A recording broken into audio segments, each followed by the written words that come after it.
Well, I got a chance to let the youngster work with me this morning. They let him come down and kind of learn how the interior stuff gets put together. This is a 2019 Ranger, and there is an SSM out for the heater box clicking. The SSM is 50629, and it says 2019 to 2020 Rangers climate control temperature will not adjust with clicking snapping noise from the dash built on or before 30 July 2020. And you could have codes B1082 or B1081 and a clicking sound. The job pays about 4.3 hours, which is way under what it actually takes to do the job.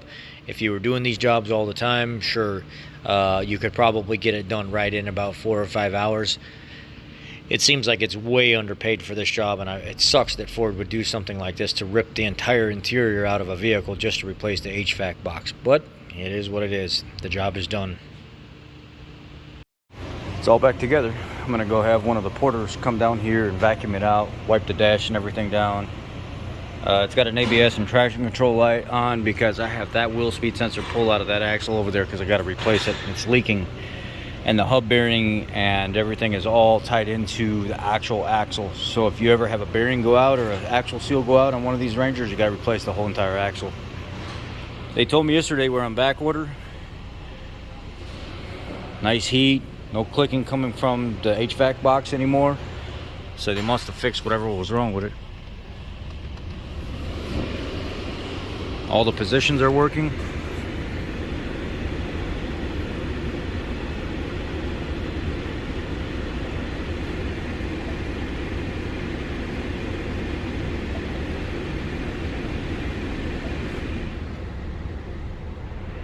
There we go, we switched feet. There we go, everything down to the feet.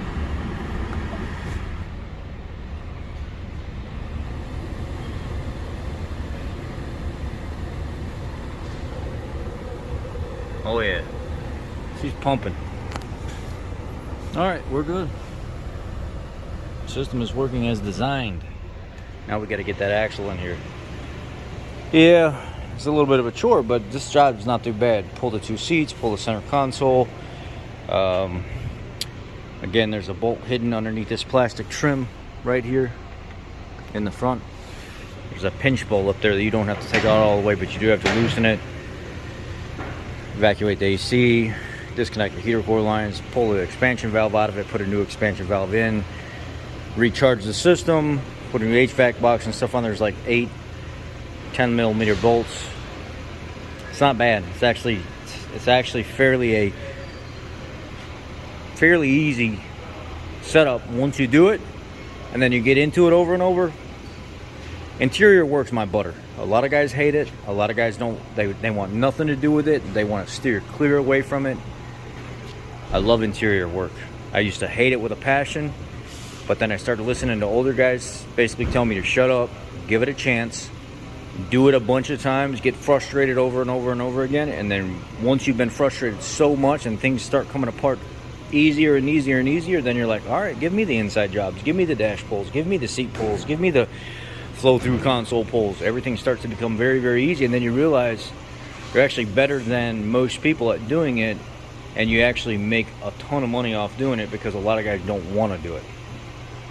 Anyway, that's the update. Here's the old box.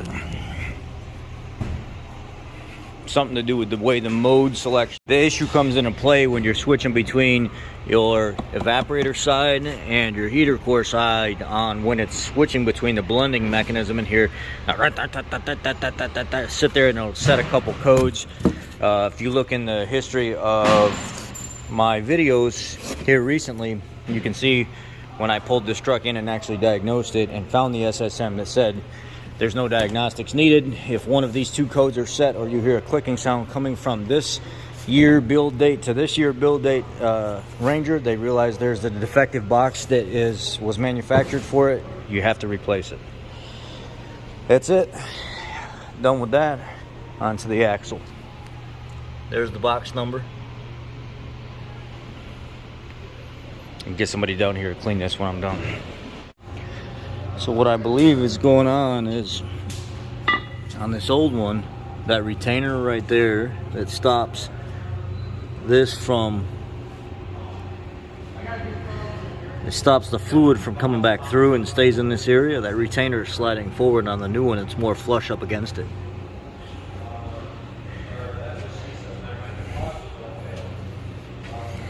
So you gotta pop this out of here. You can either get a claw hammer and yank it out, or you can actually get a bearing race puller and yank it out that way. This is what the new one looks like. You want to take some axle grease, squirt it around the rollers before you slide it in, glue up your O-ring, wipe off your flange and stuff so you're not getting oil all over the place, and then basically slide it right in.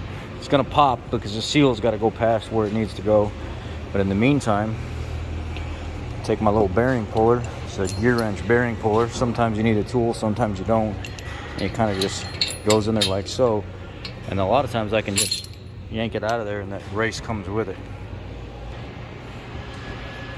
When you go to slide the new one in, I've already cleaned everything off. I had it cleaned last night. When you go to slide the new one in, you got to feel for where your splines will start to go.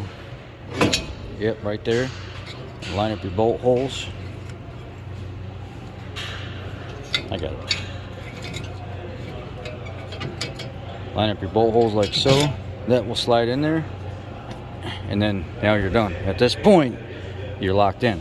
Now you're going to go ahead and pull this plate in, slide up against the seal, and it will end up seating the rest of it the rest of the way. I'll show you what it looks like when I'm done. So I had to hold the flange down a little bit and pop it until it pulled the seal in all the way. So now I'm going to go ahead and take these nuts, tighten them all up, and then wipe everything off before we start putting brakes back on. The number is KB3Z4 Nancy 273 Apple.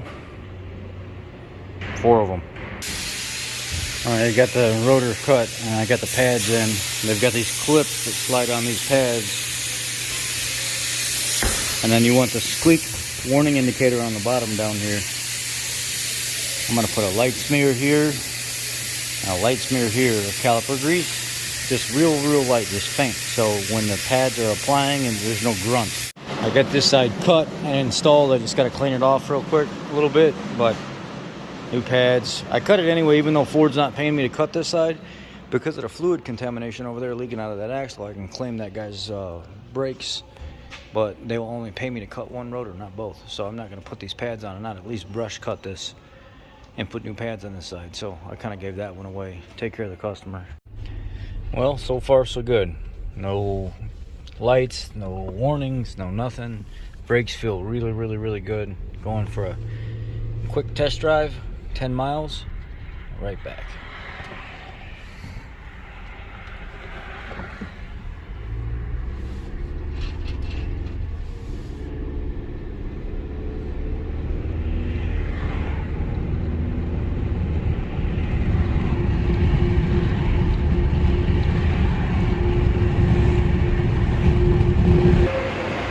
Well, I got the truck dropped off down there at the Porter Bay. The test drive went good. They're cleaning it down there, wiping the interior out. I told them go ahead and vacuum everything, clean the windows for the guy.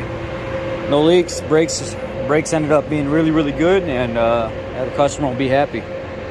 Caught this 500 miles from being outside of warranty. Wow. There's no extension on that heater box, so if you don't catch it before it's outside of warranty, you're screwed. What else? You can't do nothing. It's an SSM, it's not a recall. Anyway,